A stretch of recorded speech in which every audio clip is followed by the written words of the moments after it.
దేవాది దేవుడైన ప్రభు నామానికి వందనాలండి. నా ఆత్మీయులైన మీ అందరికీ కూడా దేవుని పేరిట హృదయపూర్వక వందనాలు చెల్లిస్తున్నాను. ఇది నా ధ్యానాంశమునకు నేను తీసుకున్న వాక్య భాగము. దేవుని యొక్క మనసును గురించి మాట్లాడాలనుకుంటున్నాను ప్రియులారా.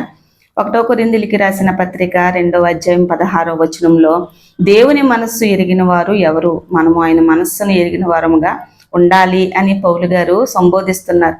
అవునండి, దేవుని యొక్క మనస్సును ఎరగాలంటే ఆధ్యాత్మికతలో మనము వృద్ధి చెందాలి, ఆత్మీయ శిఖరాలను మనము అధిరోహించాలి. అప్పుడే మనము దేవుని యొక్క మనసును గ్రహించగలము. దావీదు గారిని కోసము దేవుడు చెప్తున్నాడు, దావీదు నా హృదయానుసారుడైన మనుష్యుడు. దావీదు గారు దేవుని హృదయాన్ని గ్రహించిన వారు. అందుకనే దావీదు గారు దేవుని యొక్క ఆజ్ఞలను, దేవుని యొక్క ధర్మశాస్త్రాన్ని, దేవుని యొక్క మనసులోని ఆలోచనలను, ఉద్దేశాలను అనుసరించి ఆయన ప్రవర్తించినట్లుగా, నడుచుకున్నట్లుగా, ఆయన మనస్సును ఆనందింపచేసినట్లుగా, అందుకనే దావీదు గారి కోసము దేవుడు నా హృదయానుసారుడైన మనుష్యుడు అని గొప్ప సాక్ష్యము చెప్పినట్లుగా మనము చూస్తున్నాం. భక్తులందరూ దేవుని జీవ గ్రంథములో అనేక మంది పేర్లు లిఖించబడ్డాయి కదండి. వారందరూ కూడా దేవుని మనస్సు ఎరిగిన వారండి. అందుకనే వారందరూ కూడా దేవుని యొక్క మనస్సును గ్రహించి ఆయన ఆలోచనలను, ఆయన చిత్తాన్ని అనుసరించి నడుచుకోవడం మాత్రమే కాకుండా ఆయనను సంతోషింపచేశారు, ఆయనను ఆనందింపచేశారు, ఆయన ఉద్దేశాలను ఈ భూమి మీద వారు నెరవేర్చారు. అందువలనే వారందరూ మహాభక్తులుగా దేవుని జీవ గ్రంథంలో వారి పేర్లు లిఖించబడ్డాయి. ప్రియులారా, దేవుని జీవ గ్రంథంలో అనేక మంది దేవుని మనస్సును ఎరిగిన వారు ఉన్నారు. ఆయన మనస్సును ఎరగకుండా ఆయనను నిరంతరము గాయపరుస్తూ, ఆయనను దుఃఖింపచేస్తూ, ఆయనకు ఆయాసకరంగా, ఆయన ముక్కు రంధ్రాలకు పొగవలే కూడా మారిన వారు చాలా మంది దేవుని జీవ గ్రంథంలో ఉన్నారు. కొంతమంది దేవుని మనస్సును ఎరిగి కూడా ఆయనను గాయపరుస్తూ, ఆయనను దుఃఖింపచేస్తూ, ఆయనను మనస్తాపానికి గురి చేసిన వారు కూడా ఉన్నారు. ఈ విధంగా దేవుని మనస్సును ఎరిగిన వారు కొంతమంది అయితే, దేవుని మనస్సును ఎరగని వారు చాలా మంది అయితే, దేవుని మనస్సు ఎరిగి కూడా ఆయనను బాధపరిచేవారు కొంతమందిగా దేవుని జీవ గ్రంథంలో చూస్తున్నాం. అవును ప్రియులారా, భక్తులందరూ కూడా దేవుని కొరకు ప్రాణత్యాగాలు చేశారంటే వారు దేవునిని అంత బాగా అర్థం చేసుకున్నారండి.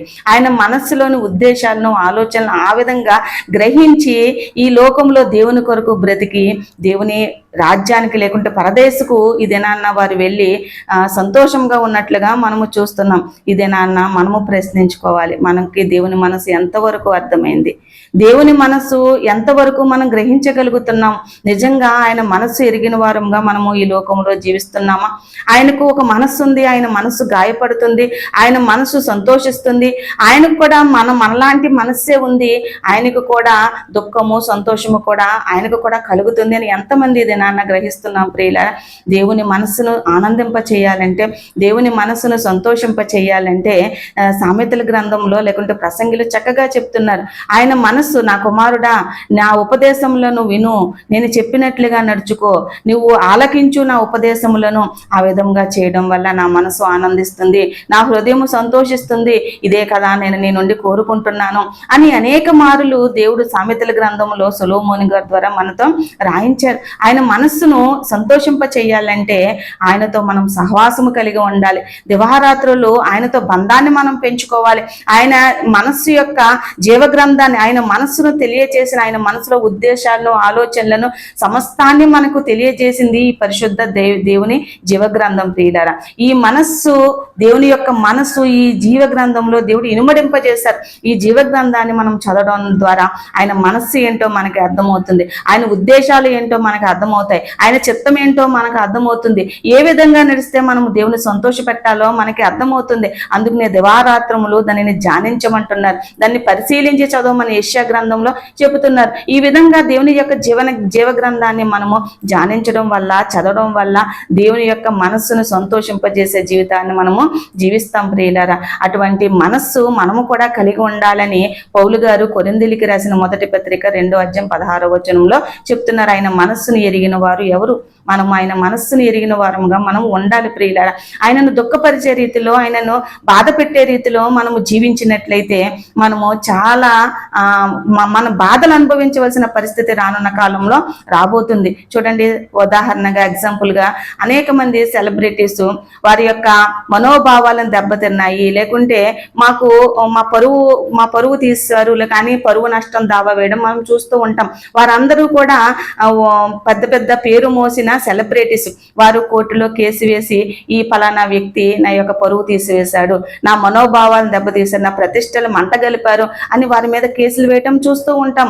ఆ విధముగా దేవుడు కూడా మన మీద ఎన్ని కేసులు వేయాలండి? దేవుడు కూడా ఎన్ని కేసులు మన మీద ఫిరాయించాలి ప్రియులారా? దేవుని మనస్సును మనం అనుదినము గాయపరుస్తూనే ఉన్నాం. హెబ్రీయులకు రాసిన పత్రికలో స్పష్టంగా చెప్తున్నారు. 6వ అధ్యాయం 6వ వచనంలో స్పష్టంగా దేవుని జీవగ్రంథంలో మనం చూస్తున్నాం. దేవుని దివ్య వాక్యమును రాబో యుగ సంబంధమైన శక్తుల ప్రభావమును అనుభవించిన తరువాత తప్పిపోయిన వారు తమ విషయంలో దేవుని కుమారుని మరలా సిలువ వేయచ్చు బాహాటముగా ఆయనను అవమానపరుచున్నారు గనుక.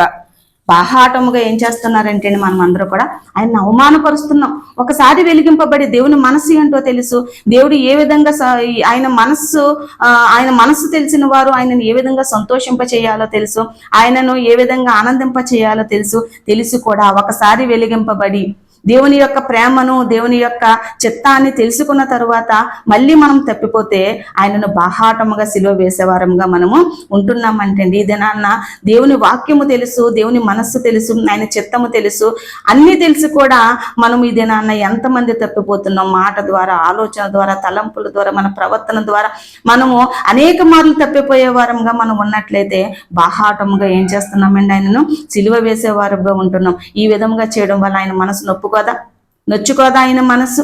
ఆయన నొచ్చుకొని ఎన్ని కేసులు మన మీద ఫిరాయించాలండి? కానీ దేవుడు అటువంటి వాడు కాదండి. దేవుడు క్షమించేవాడు, దేవుడు కరుణ గలవాడు, దయగలవాడు. కాబట్టే ఇదే నాన్న ఆయనను ఎంతగా గాయపరుస్తున్నప్పటికీ, ఆయన గాయాలను నిరంతరమును మనము రేపుతున్నప్పటికీ, ఆయనను దుఃఖింప చేస్తున్నప్పటికీ, ఆయన మనసును గాయాలతో నింపుతున్నప్పటికీ కూడా ఆయనను సహిస్తున్నారు. కారణం ఏంటంటే నా బిడ్డ ఎప్పటికైనా నన్ను అర్థం చేసుకోకపోతాదా, నా చిత్తంలో నడవకపోతాదా, నన్ను సంతోషింప చేయకపోతాదా అని దేవుడు మన కోసము ఎదురు చూస్తున్నాడు. ప్రియులారా, ఈ విధమైన దేవుణ్ణి కలిగి ఉండడం మన యొక్క అదృష్టమండి. అటువంటి దేవాది దేవుణ్ణి మనం గాయపరిచినట్లయితే, అటువంటి దేవుని యొక్క మనసును మనం నొప్పించినట్టయితే శిక్ష నుండి మనము తప్పించుకోం. ప్రియులారా, కీర్తనల గ్రంథము 50వ అధ్యాయంలో మనం చూస్తున్నాము. దేవుని మరచువారులారా దీన్ని యోచించుడి, లేని ఎల్లా నేను మిమ్మల్ని చీల్చివేయుదును, తప్పించువాడవును లేకపోవును. ఇంకను 20వ వచనంలో నీవు కూర్చుండి నీ సహోదరుని మీద కొండెములు చెప్పుచున్నావు, నీ తల్లి కుమారుని మీద అపనిందలు మోపుచున్నావు. ఇట్టి పనులు నీవు చేసినను నేను మౌనినై ఉంటిని, అందుకు నేను కేవలము నీ వంటి వాడినని నీవు అనుకొంటివి. అయితే నీ కన్నులు ఎదుట ఈ సంగతులు నేను వరుసగా ఉంచి నేను గద్దిస్తాను. దేవుడు గద్దించే రోజు రాబోతుంది. ఆయన మనసుని ఎంతగా నొప్పించామో, ఆయన మనోభావాలను ఎంతగా దెబ్బతీస్తున్నామో, ఇవన్నిటికి పర్యవసానం మనం అనుభవించవలసిన పరిస్థితి త్వరలో రానుంటుంది. అదే దేవుని యొక్క రెండవ రాకడ. ఆయన రెండవ రాకడ జరిగిన తరువాత తీర్పు దినాన మనందరము కూడా దేవుని యొక్క సింహాసనం ఎదుట నిలవవలసిన పరిస్థితి మనకు రాబోతుంది. అప్పుడు మనము ఏ విధంగా దేవుని నొప్పించామో, మనసును గాయపరిచామో, ఆయన చిత్తాన్ని ఒమ్ము చేసామో, ఆయన ఆలోచనలు తలక్రిందులు చేసామో, ఆయనను ఏ విధంగా మనం అవమానపరిచామో, ఆయన ఏ విధంగా ఆయన పరువు ప్రతిష్టలు మనం దెబ్బతీసామో, ఇవన్నీ కూడా తీర్పు దినాన్న లెక్కించే గడియ మనకి రాబోతుంది. ప్రియులారా, అటువంటి భయంకరమైన దుస్థితిలోనికి మనం వెళ్ళక ముందే ఆయన మనస్సును ఎరిగిన వారముగా మనము ఉండాలి. ప్రియులారా, ఆ విధంగా ఆయన మనస్సును ఎరిగి ఆయన చిత్తంలో మనం నడుచుకున్నట్లయితే తీర్పు దినాన్న మనము నమ్మకమైన మంచి దాసులుగా దేవుని చేత గుర్తింపు పొందుతాం. దేవుని మనస్సును ఈ దినాన్న మనం అందరూ గ్రహించాలని ఈ వాక్యం ద్వారా మీకు అందరికీ నేను తెలియజేస్తున్నాను. ప్రియుల, పాత నిబంధన గ్రంథంలో మనం చూసుకున్నట్లయితే మలాకీ తరువాత 400 సంవత్సరాలు ఆయన మౌని అయిపోయాడు. ఏమీ మాట్లాడలేదు, ఒక ప్రవక్తల ద్వారా మాట్లాడలేదు, ఏ భక్తుల ద్వారా ఆయన మాట్లాడలేదు. ఆయన సైలెంట్ అయిపోయాడు. అది చీకటి కాలం అని కూడా మన పూర్వీకులు ప్రస్తావించడం జరుగుతుంది. ఎందుకు ఆయన అంత మౌనంగా ఉండిపోయాడు? కారణం ఏంటి అంటే అన్ని సంవత్సరాలు కూడా ఎంతగానో వారిని మోటివేట్ చేసినప్పటికీ, లేకుంటే వారిని హెచ్చరించినప్పటికీ, ఆయన మనస్సును గ్రహిస్తారని ఆయన వెయిట్ చేసినప్పటికీ వారందరూ తిరుగుబడే స్వభావము, దేవుని మనస్సును గాయపరిచే స్వభావము, అంతకంతకు భ్రష్టులైపోయిన తీరును మనం చూస్తూ ఉన్నాం. ఆ పరిస్థితిలో ఏమి చేయాలో అర్థం కాని స్థితిలో దేవుడు మౌని అయిపోయాడు. ప్రియులారా, ఆ భయంకరమైన చీకటి కాలంలో ప్రజలు తమ ఇష్టానుసారంగా తమ పాపాలను లోకాన్ని అనుసరించి నడుస్తూ తమ పాపపు ఊబిలో కూరుకుపోయి అనేక మంది ఆ భయంకరమైన నిత్యనాశంలోనికి వెళ్ళిపోయి ఉంటారు. ప్రియులారా, కారణం ఏంటంటే దేవుడు మనస్సు నొచ్చుకుందని, దేవుని మనసును నొప్పింపచేశారు, దేవుడు సహించలేని పరిస్థితిని వారు తీసుకువచ్చారు. అందుకనే ఆయన మౌని అయిపోయాడు. నోవహు కాలంలో అన్ని సంవత్సరాలు సువార్త ప్రకటించినప్పటికీ కూడా ఏ ఒక్కరూ మారకపోవడంతో దేవుడు మనస్తాపము చెందాడండి. అందుకనే ఆదికాండము 6వ అధ్యాయం 6వ వచనంలో చెప్తున్నారు, ఈ భూమి మీద నరులను చేసినందుకు ఆయన ఏం చేశారండి, చింతిస్తున్నాడు, బాధపడ్డాడంటేనే. అందుకనే ఆనాటి తరంలో నోవహు కుటుంబాన్ని తప్పించి వారందరినీ కూడా సర్వనాశనం చేసినట్లుగా మనం చూస్తున్నాం.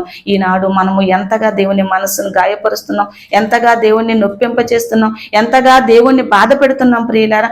అర్థం చేసుకుని, దేవుణ్ణి బాధ పెట్టడం అంటే ఆయన యొక్క వాక్యాన్ని వ్యతిరేకించి తిరగడమే, లేకుంటే మన ఆశలను మన కోరికలను అనుసరించి నడుచుకోవడమే, దేవునికి అవమానకరంగా ఈ లోకంలో జీవించడమే దేవునికి మన మనసును నొప్పించడం ప్రియులారా. అందుకనే తన ముఖాన్ని ఆయన మరుగు చేసుకున్నాడని కీర్తన గ్రంథం 27వ అధ్యాయం 9వ వచనంలో మనము చూస్తున్నాం ప్రియులారా. ఎందుకు చాలా సందర్భాల్లో కీర్తన గ్రంథము 106:9-19 చెప్తున్నారు, దేవుని రూపాన్ని ఎద్దు దూడలకు మార్చారంటే మరి మనసు నొప్పుకోదా, ఆయన మనసు నొచ్చుకోదా ప్రియులారా.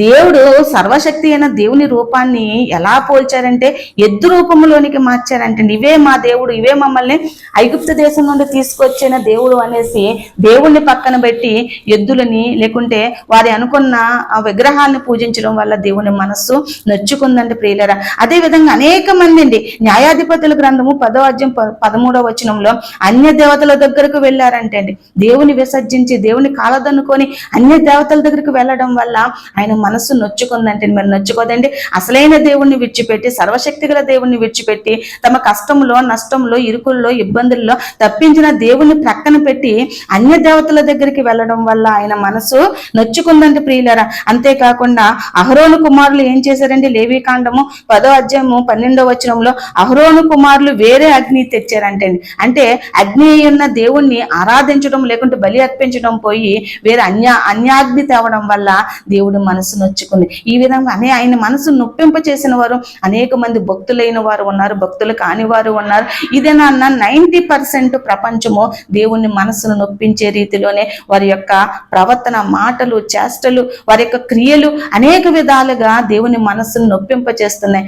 నొచ్చుకున్న దేవుడు ఏదో ఒక దినాన్న, అంటే తీర్పు దినాన మనందరికీ తీర్పు తెచ్చే రోజు రాబోతుంది ప్రియుల. ఆ భయంకరమైన మహాదినములోనికి, ఆ తీర్పులోనికి మనం ప్రవేశించక ముందే దేవుని మనస్సును ఎరిగిన వారముగా ఉండాలి. ఆయనకి ఏవి ఇష్టమో, ఏవి అయిష్టమో, దేవుడు ఏవి చేస్తే సంతోషపడతాడో, ఏవి చేస్తే ఆయన అసహించుకుంటాడో, దుఃఖపడతాడో, మనస్తాపం చెందుతాడో గ్రహించి ఆయనకి ఇష్టలుగా మనం అందరము బ్రతకాలి. ఆయన మౌని అయిపోతే, ఆయన తప్పుకుంటే, చీకటి కాలంలోకి మనం వెళ్ళిపోతే మనల్ని రక్షించేవారు ఎవరండి? పాత నిబంధనకు కాలం చివరిలో మలాకి తర్వాత 400 సంవత్సరాలు ఆయన మౌని అయిపోయిన తర్వాత యేసుక్రీస్తు వారు రావడం వల్ల మళ్ళీ మనందరికీ కూడా మోక్షాన్ని అనుగ్రహించాడు ప్రియులారా. మరి ఈ దినాన దేవుడు వచ్చి అన్ని చేసేసాడు, మోక్షానికి మనకి మార్గాన్ని సిద్ధపరిచాడు. అన్ని తెలిసి కూడా మళ్ళీ ఇప్పుడు ఇంకా దేవుడు వస్తాడు, మళ్ళీ మమ్మల్ని రక్షిస్తాడు అనుకోవడం మన యొక్క భ్రమ, మన యొక్క తప్పుడు ఆలోచనలు ప్రియులారా. ఇంకా మనల్ని రక్షించేవారు ఇప్పుడు కూడా దేవుని మనసు మనం గ్రహించకపోతే మనల్ని రక్షించేవారు కానీ మన కోసం మళ్ళీ తిరిగి ప్రాణం పెట్టవలసిన పరిస్థితి కానీ ఇంకా లేదు ప్రియులారు. ఎందుకంటే ఆయన వచ్చారు, ప్రాణం పెట్టారు, తన రక్తంతో మనల్ని కొనుక్కున్నాడు, పరలోకానికి మనకి మార్గాన్ని సిద్ధపరిచాడు, చేయవలసిందంతా ఆయన చేశాడు. ఇప్పటికీ కూడా ఆయన మనసు మనకి అర్థం కాకపోతే మనల్ని రక్షించేవారు ఎవరూ లేరండి. ఆ భయంకరమైన మహా తీర్పుదము అదే ఆ రోజు, యేసయ్య ఉగ్రత రోజు. తల్లి జాడ పిల్లకు లేక, పిల్ల జాడ తల్లికి లేక, అనాథులే అభాగ్యులే అరిసే రోజు, సూర్యుడు నలుపై ఏ రోజు, చంద్రుడు ఎరుపై ఏ రోజు, నక్షత్రం రాలే రోజు, భూమి సగం కాలే రోజు, ఆ రోజు శ్రమ నుండి తప్పించే నాదుడు లేడు. ఆ రోజు శ్రమల నుండి తప్పించే నాదుడు లేడు ప్రియులారు. ఇంకెవరు ఉండరండి. దేవుని అంత కనికరము, దయ ఎవ్వరికి ఉండదు ప్రియులారా. ఆయన చూపించినంత చూపించాడు, చేయవలసిందంత చేశాడు. ఇంకను మన హృదయాన్ని రాతి హృదయముగా మార్చుకుంటే చేసేది ఏమీ లేదు.